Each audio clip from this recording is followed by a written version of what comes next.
Top quality और consistent performance के लिए सिर्फ सिल्वर पंप नाम याद रखना। મળી રહ્યા છે કાલાવડમાં સરકારી નાણાં ઉચાપતનું કૌભાંડ સામે આવ્યું છે।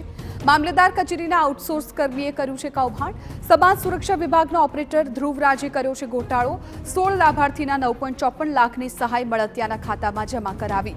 મામલેદાર અને નાયબ મામલેદારના પાસવર્ડનો દુરુપયોગ કર્યો।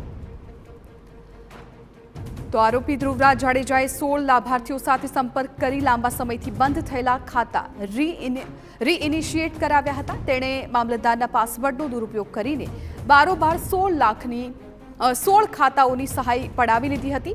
તેમણે 9.54 લાખ રૂપિયા જુદા જુદા મળતિયાઓના ખાતામાં જમા કરાવ્યા। મહત્વનું છે, સરકારી નાણાંની ઉચાપત સામે આવતા નાયબ મામલતદારે કાલાવડ ટાઉન પોલીસ મથકે ફરિયાદ નોંધાવી છે।